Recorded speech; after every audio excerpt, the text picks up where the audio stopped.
So today we'll be talking about stereotactic neurosurgery. Uh, so first we'll be touching upon the history because today's day and age, every brain surgery, more or less, like in except a trauma surgery or the emergencies, generally every brain tumor surgery or brain surgery as such requires something called as a neuronavigation. So today we have come to a status where we generally do a very high precision neurosurgery. It's so tailored that we just take out a very small hair from the patient's head. We take out a very small part of the bone. We do a small incision.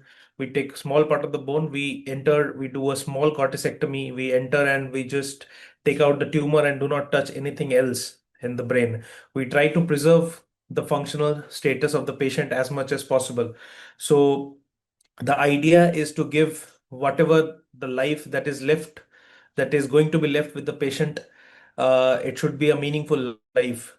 The patient should not be bedridden. So from where we started and where we have come is a big way. So we need to know where we have started. So stereotaxy, the history goes back to 1918, where Dr. Horsley and Clark, they developed the first device which applied a Cartesian coordinate system to a frame. Cartesian coordinate system, you might be remembering that XYZ system that we used to use in our class 10th, 12th examination during mathematics.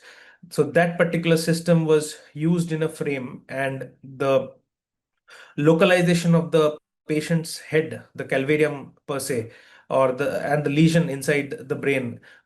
They attempted to do it since the time of 1918, but it was unfortunately never used clinically. However, in 1947, Dr. Spiegel and Wycis, they designed the first clinical stereotactic frame, and they have used X-rays. So from X-rays, we have come down to MRIs now. Very developed 3 Tesla MRI we use in navigation now. They have started with an X-rays. From 1947 to 1980s, there were different types of stereotactic frames that came into use, but however, most of them didn't continue to be used. From 1980 onwards, as there was the advent of CT scan, as advent of computers, as well as improvements in other radiographic systems like CT scans and MRI. So you see, with the advent, we started collaborating the computers with the CTs and the MRIs. So, and with the collaboration, we also have brought something called as a digitizers, which will localize. Digitizers means something which is called as a localizer. So digitizers will tell us where we are in 3D space, in the XYZ space, where we are, where our head is, and where is the lesion, and where is our pointer. So there come slowly with the came the advent of the frameless stereotaxy. And frameless stereotaxy was invented by Dr. Davis Roberts and associates. And you can see these are the frames initially that was being used, and from there to computers and the slow advent of the frameless stereotaxy. So what is the utility? As I already told, it is mostly utilized during tumor removal, tissue biopsy, obviously in very eloquent regions like in a deep area of the brain, like in the brain stem, in the basal ganglia, in the motor cortex. We generally do not go and just take out the tumor. We have to preserve the function, because even in a millimetric or submillimetric distance, there are very important structures. So we take a biopsy and then we confirm the diagnosis and then go for surgery if it is salvageable. If there is not salvageable, we directly go for radiation or chemotherapy. Then deep brain stimulation, most widely used for Parkinson's disease, and has been the usage has been extended to essential tremors, obsessive compulsive disorder, and off-label has been used for neuropathic pain.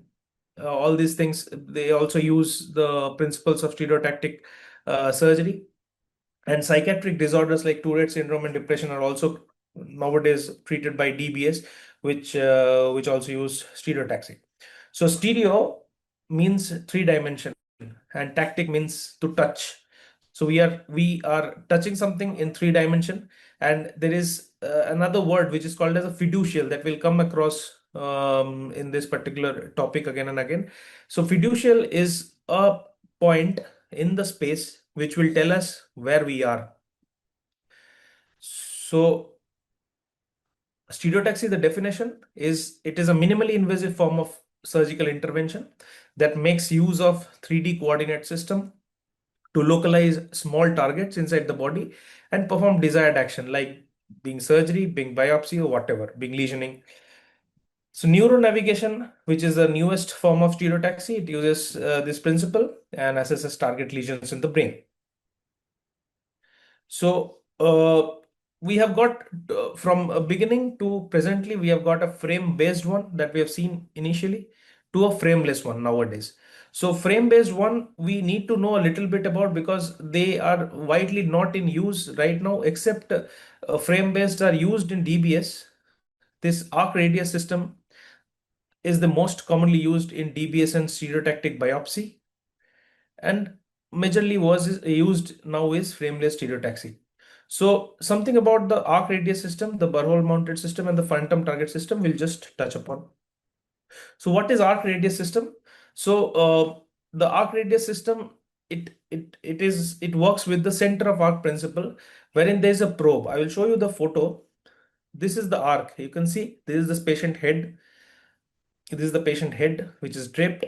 This is the frame, wherein the frame is fixed to the patient's skull, and in the frame there is an arc. So this arc has a probe, and the probe, there is a radius of the arc. The center of the arc is where the target of the lesion is present. So the probe will be the radius of the arc, and it will go to the center of the arc where the lesion is there, and it will cause desired action on the lesion. So that is the arc based system. Then we come to the burr-hole mounted system. The burr-hole mounted system is something which is not being used right now. Previously it was used, and it is a fixed entry point through the burr-hole, and it only through a hole in the skull you can only get a certain amount of angular degree of freedom and depth adjustment. So that was used a long time back. And now another very primitive system was a phantom target system. That was something called where there is a dummy head. So previously there was a dummy head wherein it almost mimics a brain. It is not tailored to every patient's brain. It is just an universal dummy head. And there are certain points like the globus pallidus or the subthalamic nucleus, wherever these are is just mimics a normal brain. So then there is a aiming bow at which is attached to the dummy head. Now this aiming bow will go and it will go to a certain, we'll just fix a certain point in the dummy head, and once that point we have fixed the aiming bow at, we take the aiming bow with the frame and attach to the patient's skull. We attach to the patient's skull. Now we just mimic the particular trajectory. So, but all this system except the arc radius system are kind of inaccurate. So slowly we have evolved from them. The arc radius system is by and large very accurate and is still in use.